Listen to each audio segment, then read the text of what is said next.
Hi guys, light lamp this side. और अगर आपको मेरी प्यारी प्यारी मीठी मीठी बातें सुनने में कोई इंटरेस्ट नहीं है, टाइम स्टैम्प्स डिस्क्रिप्शन बॉक्स में है।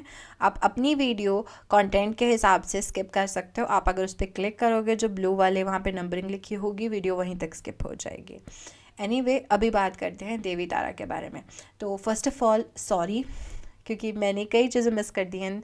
देवी काली की जब मैंने वीडियो बनाई थी तो उसमें कई चीज़ें मिस कर दी हैं कि उनकी दिशा कौन सी है या उनके भैरव कौन से हैं। तो मैं वो सब कुछ ठीक कर दूँगी, मैं वो डिस्क्रिप्शन में डाल दूँगी, you can read it from there. ठीक है, तो अभी हम देवी तारा की बात करेंगे। तो let's just roll the video. Okay, first thing कि तारा हर पूरे विश्व में आपको सब जगह मिलेगी। ठीक है, कुछ रशिया के पार्ट्स में भी इनकी पूजा की जाती है, मंगोलिया में इनकी पूजा की जाती है, थाई, वियतनाम, हमें सब के बारे में पता है। ओके, और बुद्धिज़्म के बारे में तो हमें पता ही है। ठीक है, और ऑब्वियसली इंडियन फिलॉसफी में उन्हें एज अ महाविद्या लेते हैं। वेल, फिलॉसफी तो नहीं मैं बोलना चाहती थी, बट सब यही बोलते हैं, तो आई थिंक ये ज़्यादा समझने के लिए आसान होगा, राइट। तो इंडियन फ़िलासफ़ी के हिसाब से और हिंदू फिलॉसफी के हिसाब से उन्हें एक महाविद्या के रूप में लिया जाता है। तो आज हम महाविद्या देवी तारा के बारे में बात करेंगे कि वो दूसरी महाविद्या आती हैं, उनके क्या क्या गुण हैं, वो किस टाइप की पर्सनालिटी को दिखाती हैं। मैं पहले भी ये बात कर चुकी हूँ कि आद्या जो है, आदि शक्ति जो है हमारी, उनकी 10 पर्सनालिटीज़ हैं। ठीक है, सबसे पहले आद्या ने स्वयं को 10 हिस्सों में बांटा, जो यूनिवर्स के बेसिस हैं। यूनिवर्स भी नहीं बोल सकते आप इन्हें, सृष्टि की हर साकार चीज़, हिरण्यगर्भ या फिर इससे रिलेटेड कुछ भी चीज़, इवन उसके बाहर की भी चीज़ है, जो ये आदि शक्ति हैं, उन्होंने पहले खुद को 10 हिस्सों में बांटा और इन 10 हिस्सों ने उन चीज़ों को बनाया जो सब कुछ है। ठीक है, तो इन्हीं 10 में से जो सेकेंड नंबर पे आती हैं वो है हमारी माँ तारा। ओके, अब माँ तारा जो है वो 2 रूपों में प्रेजेंट होती है, सौम्य और उग्र। ठीक है, और क्योंकि ये और मतलब माँ तारा और देवी भैरवी, माँ भैरवी, ये केवल 2 ही ऐसी शक्तियाँ हैं पूरी 10 महाविद्याओं में से जो दोनों रूपों में होती हैं, अर्थात सौम्य में भी और उग्र में भी। अदरवाइज कुछ देवियाँ केवल सौम्य में हैं और कुछ देवियाँ केवल उग्र रूप में हैं। अब उग्र शब्द को समझिए। उग्र का मतलब ये नहीं है कि वो गुस्से में है। देवी देवताओं को गुस्सा नहीं आता। ठीक है, अगर उन्हें गुस्सा होता तो वो हमारे साथ यहाँ रह रहे होते, भूलोक पे, वो ऊपर नहीं रह रहे होते, अदर रिल्म्स में नहीं रह रहे होते। तो एनीवे, देवी तारा का जो उग्र रूप है वो उग्र इसलिए है कि उनका स्वभाव है वो बहुत स्ट्रिक्ट है। The word strict would be more accurate, but वो दिखते भी वैसी ही हैं। ठीक है, इसलिए हम उन्हें स्वभाव के रूप में उग्र का दर्जा देते हैं। I am sorry, I am having a sore throat. ठीक है, अगर मैं ज़ोर से नहीं बोल पा रही हूँ तो उसके लिए I am really really sorry. Anyway, so Devi Tara का स्वभाव उग्र है और इनके जो भैरव हैं वो अक्षोभ्य हैं। अब इस बात को ध्यान से नोट करिएगा, क्योंकि अक्षोभ्य बार बार वीडियो में आगे आने वाले हैं। ओके, अक्षोभ्य मैं बार बार समझाऊंगी आपको। अब देवी तारा को जो है वो 3 हिस्सों में बांटा गया है, मतलब 3 उनके रूप बताए गए हैं मेनली। तो सबसे पहले आती है हमारी उग्र तारा, जो कि उग्र हैं। तो इनकी आइकॉनोग्राफी आपको यहाँ पे दिख रही होगी, ठीक है, आपके स्क्रीन के ऊपर। इनके हाथ में खड़ग और खप्पर रहता है, जिसमें और एक हाथ में फ्रेशली कटा हुआ शीश रहता है, और उससे हमेशा खून टपकता रहता है, जो ये अपने खप्पर में इकट्ठा करती हैं और उन्हें हमेशा पीती रहती हैं।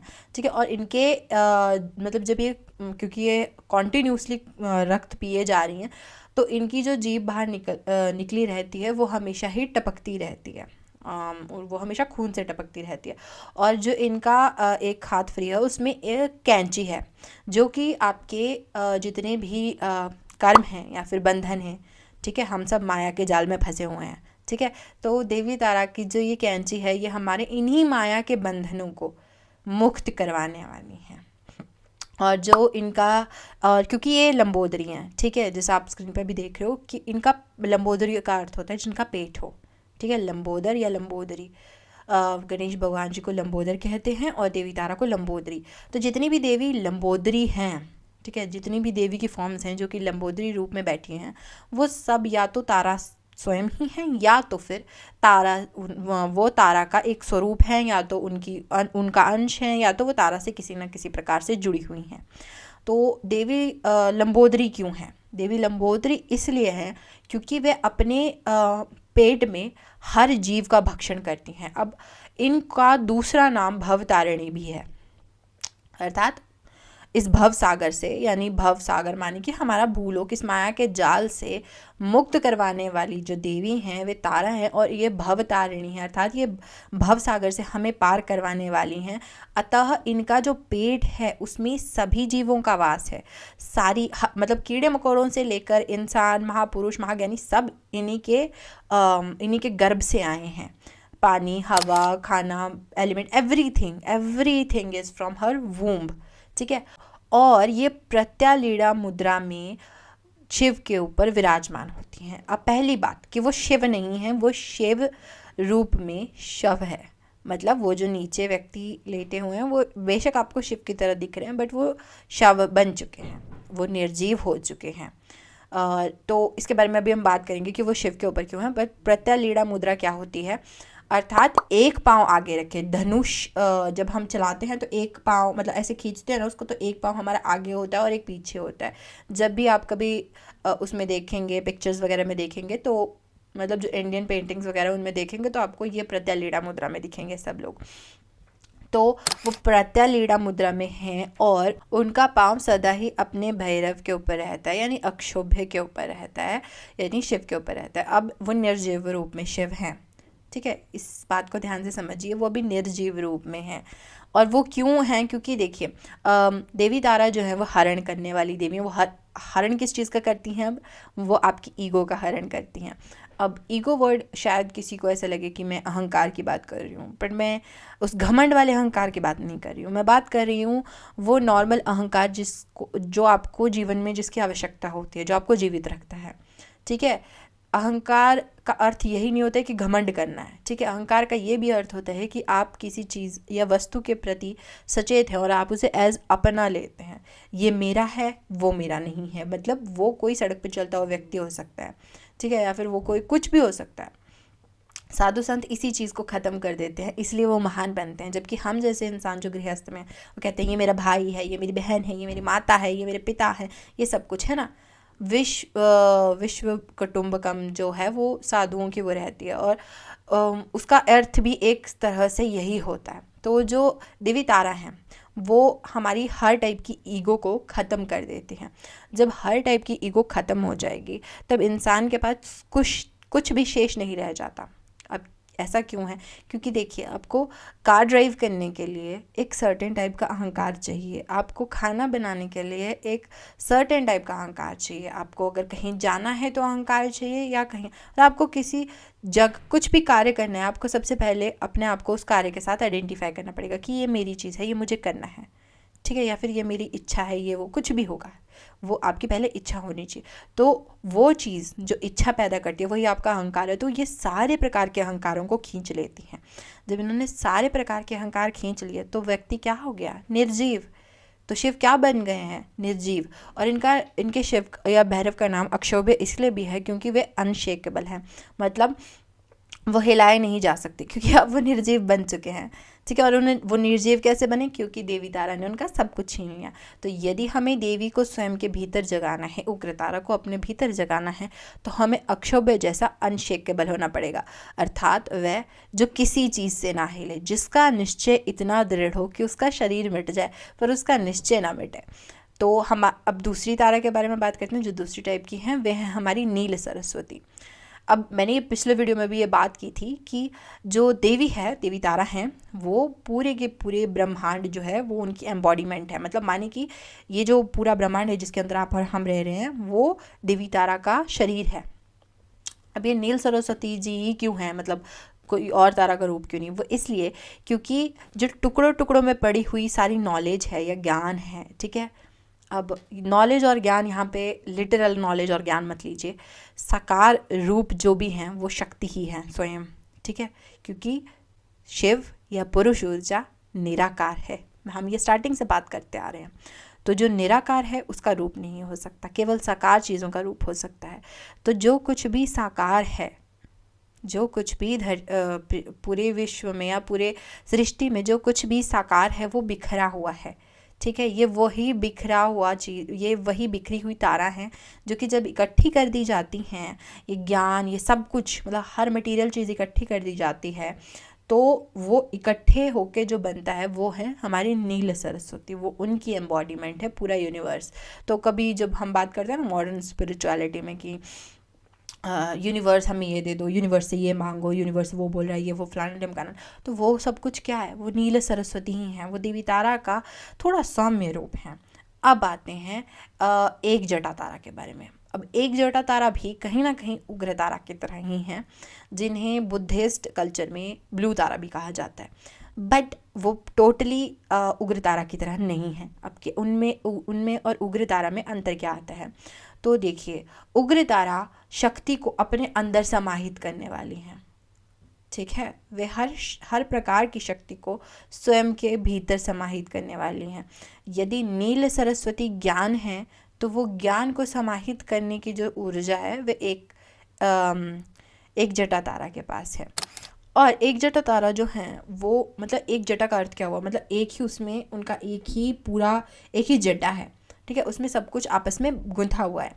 तो जो उनका ये जो बंधन है ये हमारी शरीर की नाड़ियों को दिखाता है, ईड़ा पिंगला सुषुम्ना के साथ साथ बाकी चीज़ों के जाल को भी, पर मेन होती है हमारी ईड़ा पिंगला और सुषुम्ना, उनकी रिप्रेजेंटेशन है ये। तो ये हर चीज़ को अपने भीतर अपनी उसमें समाहित करने वाली हैं ज्ञान को। Sorry for that. तो अब मैंने आपको ये सब कुछ क्यों बताया, अब देखिए जो हमारी देवी तारा हैं, जो हमारी उग्र तारा हैं, वह शिव को निर्जीव कर देती हैं, वे शिव को शव बना देती हैं। अब नील सरस्वती अपने ज्ञान से उन्हीं शिव के अंदर प्राण भरती है, वे उन्हीं शिव को जीवित करती हैं अपने ज्ञान की सहायता से। और एक जटा तारा वह अपनी शक्ति से इन जीवित शिव को अपनी पिंगला में धारण करती हैं, और इस तरह से ये एक पूरा सर्कल बनाती हैं, और इस तरह से ये हमें भव तारिणी हम इनको नाम कहते हैं, क्योंकि ये पूरा सर्कल बना के हमें मुक्ति प्रदान करने वाली देवी हैं। अब देवी तारा को तारा नाम क्यों मिला, I mean, कुछ और भी हो सकता था ना, तो देवी देवता के नाम ऐसे नहीं रखे जाते हैं। देवी देवताओं के नाम उनकी प्रॉपर्टीज़ के ऊपर डिपेंड करते हैं कि वो किस प्रकार के स्वभाव के हैं, वो किस पे विराजने वाले हैं, क्या उनकी शक्तियाँ हैं और ये सब कुछ। तो उसमें देवी तारा जो हैं वे तारिणी हैं, अर्थात मतलब हम पहले भी बात कर चुके हैं कि वो भव सागर से हमें तारने वाली हैं, मतलब वो हमें तार देती हैं, बिल्कुल एक शिप और प्लेन की तरह। अब देखिए हमने इस बारे में बात की थी उग्र के बारे में, तो उग्र और सौम्य देवियों के अलग अलग रूप होते हैं। तो आप इन्हें बिल्कुल ऐसे समझ सकते हैं कि आपने कहीं पहुंचना है तो वहां जाने के दो मार्ग हैं। एक तो आप पानी के थ्रू जा सकते हैं, अगर आपने कॉन्टिनेंट चेंज करना है तो या तो आप पानी के थ्रू जा सकते हैं, शिप्स के थ्रू, ठीक है, नाव के थ्रू, या तो आप प्लेन से जा सकते हैं। अब प्लेन क्या है, प्लेन है उग्र रूप, मतलब वो एकदम से जाएगा, उसमें कम टर्बुलेंस होगी, मतलब उसमें कम पचड़े पड़ेंगे, ठीक है, उसमें कम परेशानियां होंगी, पर वो बहुत ही ख़तरनाक भी एक्सपीरियंस हो सकता है, उसमें रिस्क ज़्यादा है, ठीक है। जब आप पानी से जाएंगे तो उसमें बेशक थोड़ी ज़्यादा टर्बुलेंस होगी, थोड़ी ज़्यादा डिस्टर्बेंस होगी, थोड़ी ज़्यादा आपको डिस्ट्रैक्शंस होंगी, पर वो एक सौम्य रूप है, उसमें आप तर जाएंगे, ठीक है। तो तारा इनमें दोनों स्थितियों में पाई जाती हैं, वो आपके लिए शिप भी बन सकती हैं और वो आपके लिए एक प्लेन भी बन सकती हैं। अब बात करते हैं माँ तारा के यंत्र के बारे में। तो अभी आपको अपनी स्क्रीन पे दिख रहा होगा, तो बहुत डिफरेंट टाइप के होते हैं, बस यही नहीं होता है, बट इनमें एक चीज़ रहेगी। देखिए ये जो उल्टा ट्रायंगल आपको दिख रहा है बिल्कुल ऐसे करके, ये एक्चुअली योनि का सिंबल होता है। और क्योंकि देवी तारा जो हैं, क्योंकि हम कहते हैं कि वे लंबोदरी भी हैं, जैसे हमने बात की थी ना कि वे सभी चीज़ों को अपने अंदर धारण करने वाली भी हैं, तो हर चीज़ उन्हीं से आएगी भी। अब जिसके गर्भ में सब कुछ ऑलरेडी है, वहीं से तो मतलब उसी गर्भ से तो सब चीज़ों का जन्म भी होगा, यदि वो ऑलरेडी वहाँ है तो उन्हीं के गर्भ से हम आते हैं। अतः उनके यंत्र में योनि का जो सिंबल होता है वो मेन होता है, तो ये उल्टा ट्रायंगल जो होता है वो वहाँ रहता है, और इसके बीच हमेशा ही त्रिम लिखा जाता है। अब बात करते हैं त्रिकोण के बाहर जो ये सर्कल होता है उसमें कितनी पंखुड़ियाँ होती हैं, उसमें होती हैं 8 पंखुड़ियाँ। देवी तारा के यंत्र में सदैव ही 8 पंखुड़ियाँ होती हैं। कई बार उनकी इन पंखुड़ियों पे मंत्र लिखा होता है, कई बार मंत्र नहीं लिखा होता है, डिपेंडिंग कि आप कहाँ से खरीद रहे हैं और किस कार्य के लिए खरीद रहे हैं। बट देवी तारा का केवल एक ही यंत्र है, यही वाला, ठीक है।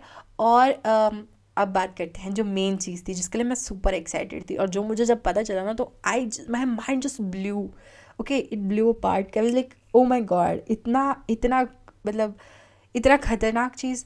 तो देखो, ये कथा तो सबने सुनी होगी कि समुद्र मंथन के दौरान जब सागर को मथा जा रहा था, क्षीर सागर को मथा जा रहा था, तो वहाँ से विष निकलता है जो अब तक का पूरी सृष्टि का सबसे खतरनाक विष था, जिसे हम हलाहल बोलते हैं। और कोई देवता उसे ग्रहण करने के लिए सामने नहीं आया सिवाय महादेव के। अब महादेव ने उसको जब हाथ में लेकर पिया, तो यदि वो उनके कंठ के नीचे चला जाता, तबाही हो जाती, क्योंकि महादेव तो जीवित रहते, महादेव को तो कुछ नहीं होता, बट उनके अंदर की चीज़ें जल जाती। और क्योंकि उनके हृदय में प्रभु श्री राम का भी वास है, तो उन्हें भी नुकसान होता। ठीक है, मतलब हर चीज़ जो है, मतलब एज अ कोड है, प्लीज़ तो इसे वैसे ही लीजिए, क्योंकि अभी मैं आपको एक बड़ी ख़ास बात बताऊंगी। तो वहाँ पे जो देवी आती हैं, क्योंकि देवी ने सील किया था, वो उनके कंठ में जो सील किया था हलाहल, वो देवी ने किया था। पर किस देवी ने? देवी तारा ने, जो यूनिवर्स की एम्बॉडीमेंट भी हैं। ठीक है, तो उन्होंने आके उनके कंठ में वो स्थापित किया, हलाहल स्थापित किया। अब हमारे शरीर में जो चक्र होते हैं वो एक्चुअली पोर्टल्स होते हैं डोमेन्स के लिए। हर देवी का एक चक्र होता है और उनके अपने डोमेन्स होते हैं। डोमेन माने कि अपने अपने तल होते हैं। ठीक है, जैसे भूतल, ठीक है, ऐसे लोक होते हैं, मतलब अपने अपने लोक होते हैं, ऐसा समझ लीजिए। तो उनका जो डोमेन था, वहाँ पे उन्होंने उसको स्थापित किया, हलाहल को स्थापित किया। अब देवी तारा का जो चक्र है वह है विशुद्धि।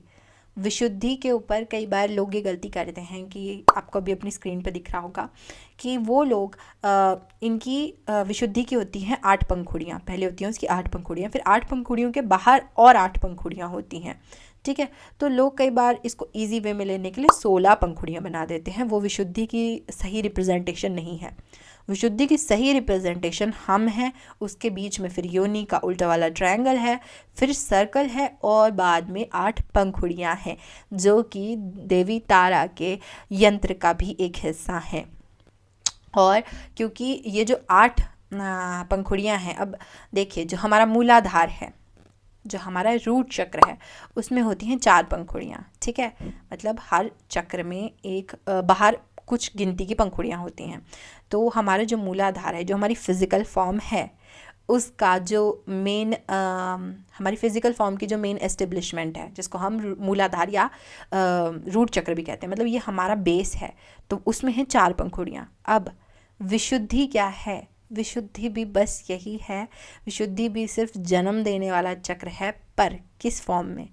स्पिरिचुअल फॉर्म में, ऑन अ सेलेस्टियल लेवल। ठीक है, विशुद्धि जन्म देता है चीज़ों को एग्जिस्टेंस के लेवल पे। देखिए, जो मूलाधार है वो आपके फिज़िकल को रिप्रेजेंट करता है। जितना अच्छा मूलाधार, उतना अच्छा फिज़िकल बॉडी, उतनी अच्छी आपकी फ़िज़िक होगी, उतने अच्छे आप, उतने स्ट्रॉन्ग होंगे, उतना अच्छा आपका डाइजेशन सिस्टम होगा, and everything related to body. अब कितनी आपकी एग्जिस्टेंस होगी, आप कितने ज़्यादा साधनाओं से आगे पहुँचेंगे, आप कितने ज़्यादा साधनाओं में आगे पहुँच चुके हैं, आपकी स्पिरिचुअल वैल्यू क्या होगी, वो कौन तय करता है? विशुद्धि। ठीक है, तो विशुद्धि में इस मूलाधार में 4 होते हैं, तो विशुद्धि में 8 होते हैं, क्योंकि ये स्पिरिचुअल वर्ल्ड को भी रिप्रेजेंट करता है। ये सिर्फ आपके ये भी जन्म देता है कि जन्म कैसे देता है, किन चीज़ों को जन्म देता है। कहते हैं जब विशुद्धि पूरा खुल जाता है तो आप जो कहेंगे वह सत्य हो जाएगा। बिल्कुल वैसे जैसे देवता जब तथास्तु नहीं कहते, तो वो इसलिए सत्य होते हैं क्योंकि सबके पास विशुद्धि की ऊर्जा है। ठीक है, तो वो विशुद्धि की जो ऊर्जा है वो आपको तब मिल जाती है, तो आप जो कहेंगे वह सत्य हो जाएगा। अर्थात आप चीज़ों को जन्म देंगे, आप किसी व्यक्ति को जन्म नहीं देंगे, आप किसी बच्चे या शिशु को जन्म नहीं देंगे, आप चीज़ों को जन्म देंगे। तो विशुद्धि जो है वो स्पिरिचुअल रिल्म को भी साथ लेके चलता है और वो यूनिवर्स को भी अफेक्ट करता है। अभी हम चक्रास के ऊपर भी शायद मैंने वीडियोस बनाई हैं, अगर मैंने विशुद्धि पे पता नहीं बनाई है कि नहीं, बट मैं ज़रूर बनाना चाहूँगी, because this is a new information और मैं इसके बारे में और बात करना चाहूँगी।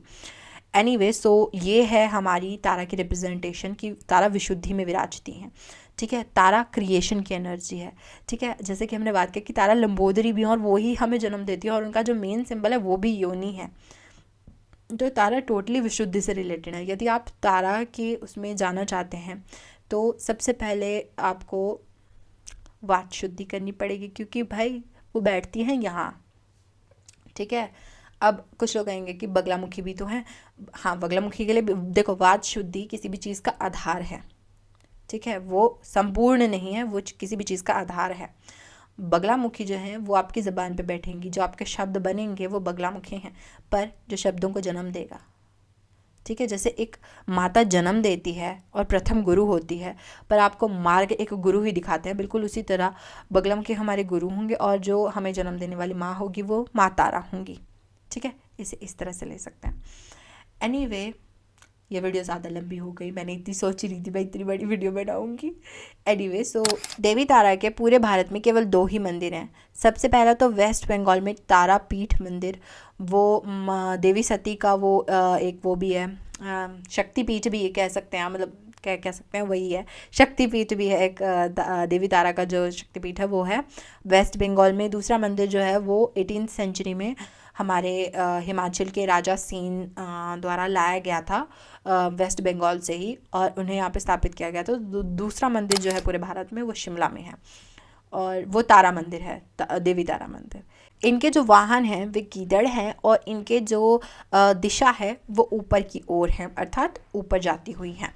तो मैं आपको एक किस्सा सुनाती हूँ। एक्चुअली ये काफ़ी इंटरेस्टिंग है, और ये मैंने अघोरा बुक में पढ़ा था, तो मैं छोटा सा मतलब अपने वर्ड्स में सुनाऊंगी ताकि कोई कॉपीराइट क्लेम ना मार दे, ठीक है। तो ऐसा था कि एक बार एक योगी जी थे, जो कि मतलब योगी भी नहीं थे, वो भी बच्चे थे, ठीक है। तो वो पहली बार साधना कर रहे थे, तो उन्होंने मतलब साधना करते हैं जब तो चक्र बनाते हैं, मतलब जब शव साधना कर रहे थे वो शमशान में, तो उन्होंने अपनी तरफ चारों तरफ प्रोटेक्शन चक्र बनाया, प्रोटेक्शन घेरा बनाया, उसके बीच फिर यंत्र बनता है, फिर उसके ऊपर शव रखा जाता है, फिर खुद उसके ऊपर बैठते हैं, तो वो शव साधना कर रहे थे। हाँ, ये थोड़ा डार्क हो रहा है, ठीक है, प्लीज़ इसे ऐसे समझिए कि इसे ज्ञान के लिए समझिए, इसे किसी और चीज़ के लिए मत समझिएगा। तो जो हमारे योगी जी हैं, मतलब वो जो छोटा बच्चा है अभी, मतलब अभी टीनेजर है वो, तो वो अपनी साधना कर रहे थे, तो उन्होंने ना ब्लड निकाल के रखा था पिग का, ठीक है। तो उन्होंने वो ऑफ़र करना था माँ तारा को जब वो प्रकट होती, क्योंकि शव साधना कर रहे हैं, माँ ने फिजिकल रूप में प्रकट होना है। तो जब तारा आने से पहले परीक्षा लेती हैं, कोई भी देवी है आने से पहले हमेशा परीक्षा लेती हैं, सब लेते हैं। तो उनके पास एक गीदड़ आता है, ठीक है। वो जो ऑफ़र किया हुआ रेड लिक्विड है, अब मैं इसको इसलिए बोल रही हूँ क्योंकि यूट्यूब की पॉलिसीज़, ठीक है। तो वो जो ऑफ़र किया हुआ रेड लिक्विड है वो पीने से मना कर देता है। अब देखिए, साधना और इतनी इंटेंस साधना, तांत्रिक साधना केवल वही कर सकते हैं इस तरह की, जिनका पहले जन्म में भी कुछ रिलेशन रह चुका हो। तो उनको अपनी कुछ पुरानी यादें याद आती हैं, और उनका एकदम से वो अपना हाथ आगे करते हैं कि माता, अगर तूने ये नहीं पीना है, मतलब मेरा ऑफ़र किया हुआ नहीं लेना है, मतलब ये तुझे पसंद नहीं आ रहा, तो ले मुझे पी ले, मुझे खा ले। तो वो क्या करता है, वो गीदड़ उनको उनकी अपने 2 दांतों से उनके उसमें छेद कर देता है, मतलब स्किन में टोर कर देता है, मतलब फाड़ देता है उनकी स्किन को, और वहाँ से मतलब चाटता है उनके खून को। और जैसे ही वो गीदड़ सर्कल से बाहर जाता है, प्रोटेक्टिव सर्कल से, वो एकदम से देवी तारा बन जाती हैं, ठीक है। मुझे लगा मुझे एक किस्सा ज़रूर सुनाना चाहिए, क्योंकि ये पहली बार था जब उन्हें तारा के दर्शन हुए थे, ठीक है। तो आई गेस या that was it that I had for the video.